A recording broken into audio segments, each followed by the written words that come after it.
ಇಂದಿನ ಮುಂಜಾನೆಯ ಧ್ಯಾನಕ್ಕೆ ಸ್ವಾಗತವನ್ನ ಬಯಸ್ತಾ, ಬೈಬಲ್ನ ಕೇವಲ ಒಂದು ಭಾನುವಾರ ಚರ್ಚ್ನಲ್ಲಿ ಮಾತ್ರ ಓದುವಂತಹ ಒಂದು ಪುಸ್ತಕ ಅಲ್ಲ. ಅದು ಸೋಮವಾರದಿಂದ ಶನಿವಾರದವರೆಗೆ ನಮ್ಮ ಆಫೀಸ್ನಲ್ಲಿ ಆಗಿರ್ಬೋದು, ಮನೆಯಲ್ಲಾಗಿರ್ಬೋದು, ನಮ್ಮ ದಿನನಿತ್ಯದ ಒಂದು ಮಾತುಕತೆಗಳಲ್ಲಿ ನಮಗೆ ಮಾರ್ಗದರ್ಶನ ನೀಡುವ ಒಂದು ಪುಸ್ತಕ ಆಗಿದೆ. ಇಂದಿನ ನಮ್ಮ ಧ್ಯಾನದ ವಿಷಯ ಮಾರ್ಗದರ್ಶನಕ್ಕಾಗಿ ದೇವರ ವಾಕ್ಯ. ಕೀರ್ತನೆಗಳು 119, 105ನೇ ವಚನವನ್ನ ನಾವು ಓದಿಕೊಳ್ಳೋಣ.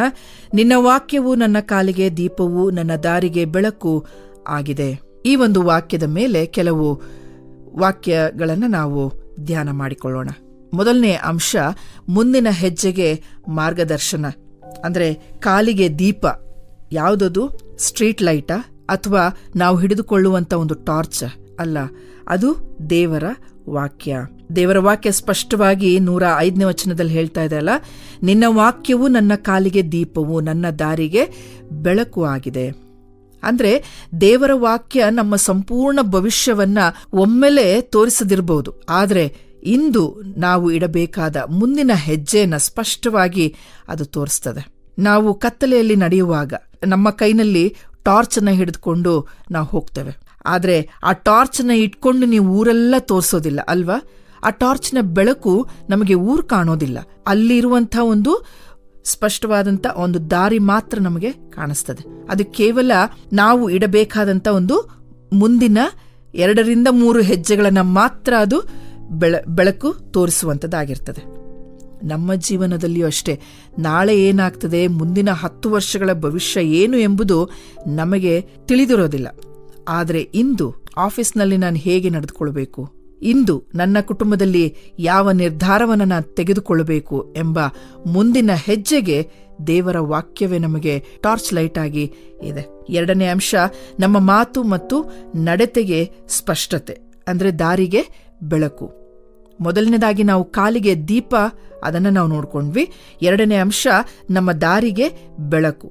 ನಮ್ಮ ಕೆಲಸದ ಒಂದು ಸ್ಥಳದಲ್ಲಿ ಮತ್ತು ಇತರರೊಡನೆ ಮಾತನಾಡುವಾಗ ಸತ್ಯವೇದವನ್ನ ನಮಗೆ ಸರಿಯಾದ ಒಂದು ಪ್ರತಿಕ್ರಿಯೆಯನ್ನು ನೀಡಲು ಬೆಳಕನ್ನ ಕೊಡುವಂಥದ್ದಾಗಿದೆ. ಕೀರ್ತನೆ 119, 130ರಲ್ಲಿ ನಿನ್ನ ವಾಕ್ಯ ವಿವರಣೆಯಿಂದ ಯುಕ್ತಿಹೀನರಿಗೆ ಜ್ಞಾನೋದಯವಾಗುವುದು. ಕೆಲಸದ ಒಂದು ಸ್ಥಳದಲ್ಲಿ ಅಥವಾ ಮನೆಯಲ್ಲೇ ಆಗಿರಬಹುದು, ಯಾರಾದರೂ ನಿಮ್ಮ ಮೇಲೆ ವಿನಾಕಾರಣವಾಗಿ ಕೋಪಗೊಂಡಾಗ ನಾನು ತಿರುಗಿ ಜೋರಾಗಿ ಜಗಳವಾಡಬೇಕು ಎಂಬುದಾಗಿ ನನ್ನ ಸ್ವಂತ ಬುದ್ಧಿ ಹೇಳ್ತದೆ. ಆದರೆ ದೇವರ ವಾಕ್ಯವೆಂಬ ಬೆಳಕು, ಮೃದುವಾದ ಉತ್ತರವು ಕೋಪವನ್ನು ಶಮನ ಮಾಡುವಂಥದ್ದಾಗಿದೆ. ಅದು ನಮಗೆ ಕಲಿಸ್ಕೊಡ್ತದೆ. ಕತ್ತಲೆಯಂತಹ ಒಂದು ಕಠಿಣ ಪರಿಸ್ಥಿತಿಗಳಲ್ಲಿ ನಾವು ಹೇಗೆ ಶಾಂತಿಯಿಂದ ವರ್ತಿಸಬೇಕು ಎಂಬುದಕ್ಕೆ ದೇವರ ವಾಕ್ಯವು ವಿವೇಕವನ್ನು ನೀಡುವಂಥದ್ದಾಗಿದೆ. 3ನೇ ಅಂಶ, ಪ್ರತಿದಿನದ ಒಂದು ಕನ್ನಡಿಯಾಗಿ ದೇವರ ವಾಕ್ಯ ಇದೆ. ಪ್ರತಿದಿನ ಮುಂಜಾನೆ ದೇವರ ವಾಕ್ಯವನ್ನ ಧ್ಯಾನಿಸುವುದು ನಮ್ಮ ಯೋಚನೆಗಳನ್ನ ಮತ್ತು ತಪ್ಪುಗಳನ್ನು ಸರಿಪಡಿಸಿಕೊಳ್ಳಲು ಸಹಾಯ ಮಾಡುವಂಥದ್ದಾಗಿದೆ. ನಾವು ಅನೇಕ ಬಾರಿ ನಮ್ಮ ಒಂದು ಕೆಲಸ ಕಾರ್ಯಗಳಲ್ಲಿ ನಾವು ದೇವರ ವಾಕ್ಯಕ್ಕೆ ಸಮಯವನ್ನು ಕೊಡದೇ ಇರುವಂತಹ ಒಂದು ಸಮಯದಲ್ಲಿ ನಾವು ಆ ದಿನವನ್ನ ಬಹಳ ಕಷ್ಟಕರವಾದ ರೀತಿಯಲ್ಲಿ, ನೋವಿನ ಒಂದು ಪರಿಸ್ಥಿತಿಯಲ್ಲಿ, ಚಿಂತೆಯಲ್ಲಿ ನಾವು ಆ ದಿನವನ್ನ ಕಳೀಲಿಕ್ಕೆ ಸಾಧ್ಯತೆ ಇದೆ. ಹಾಗಾಗಿ ನಾವು ಪ್ರತಿದಿನ ದೇವರ ವಾಕ್ಯವನ್ನ ನಾವು ಧ್ಯಾನಿಸಿ ಆ ಒಂದು ಆಲೋಚನೆಗಳನ್ನ ನಮ್ಮ ಮನಸ್ಸಿನಲ್ಲಿ ಇಟ್ಟುಕೊಂಡು ನಾವು ಮುಂದೆ ಹೋಗುವಾಗ ನಾವು ಮಾಡುವಂಥ ತಪ್ಪುಗಳಾಗಿರಬಹುದು, ನಾವು ಇಡುವಂಥ ಹೆಜ್ಜೆಗಳಲ್ಲಿ ದೇವರು ನಮ್ಮನ್ನು ಸರಿಪಡಿಸಿಕೊಳ್ಳುವಂತಹ ರೀತಿಯಲ್ಲಿ ನಮಗೆ ಸಹಾಯ ಮಾಡುವ ಆತನಾಗಿದ್ದಾನೆ. ಅದು ದೇವರ ವಾಕ್ಯದ ಮುಖಾಂತರವಾಗಿ. ಯೆಹೋಶುವ 1ನೇ ಅಧ್ಯಾಯ 8ನೇ ವಚನದಲ್ಲಿ, ಈ ಧರ್ಮಶಾಸ್ತ್ರವು ಯಾವಾಗಲೂ ನಿನ್ನ ಬಾಯಲ್ಲಿರಲಿ, ಹಗಲಿರುಳು ಅದನ್ನು ಧ್ಯಾನಿಸುತ್ತಾ ಅದರಲ್ಲಿ ಬರೆದಿರುವುದನ್ನೆಲ್ಲ ಕೈಕೊಂಡು ನಡಿ, ಆಗ ನಿನ್ನ ಮಾರ್ಗದಲ್ಲೆಲ್ಲ ಸಫಲನಾಗುವೆ. ನಾವು ಬೆಳಿಗ್ಗೆ ಮನೆಯಿಂದ ಹೊರಡುವ ಮುಂಚೆ ಕನ್ನಡಿಯ ಮುಂದೆ ನಿಂತು ನಮ್ಮ ಉಡುಗೆ ತೊಡುಗೆ ಮತ್ತು ಮುಖ ಸರಿಯಾಗಿದೆಯಾ ಇಲ್ವಾ, ನಾನು ಹಾಕಿಕೊಂಡಿರುವಂಥ ಬಟ್ಟೆ ಎಲ್ಲ ಸರಿ ಇದೆಯೋ ಇಲ್ವೋ ಎಂಬುದಾಗಿ ನಾವು ನೋಡ್ಕೊಳ್ತೇವೆ. ಆದರೆ ದೇವರ ವಾಕ್ಯವು ನಮ್ಮ ಆತ್ಮದ ಒಂದು ಕನ್ನಡಿಯಾಗಿದೆ. ಬೆಳಗ್ಗೆ ದೇವರ ವಾಕ್ಯವನ್ನು ಓದುವಾಗ ನಮ್ಮ ಒಳಗಿನ ಸ್ವಾರ್ಥ, ಕೋಪ ಮತ್ತು ತಪ್ಪು ನಿರ್ಧಾರಗಳನ್ನು ಸರಿಪಡಿಸಿಕೊಂಡು ಒಂದು ಯಶಸ್ವಿ ದಿನವನ್ನು ಪ್ರಾರಂಭಿಸಲು ಅದು ನಮಗೆ ಸಹಾಯ ಮಾಡುವಂಥದ್ದಾಗಿದೆ. ದೇವರ ವಾಕ್ಯದ ಮೂಲಕ ನಮ್ಮೆಲ್ಲರ ಮಾರ್ಗಗಳು ಸರಾಗವಾಗಲಿ. ದೇವರ ವಾಕ್ಯ ನಮ್ಮೆಲ್ಲರ ಜೀವಿತಗಳಿಗೆ ಮಾರ್ಗಸೂಚಿಯಾಗಿ ಮುನ್ನಡೆಸಲಿ. ಆಮೇನ್.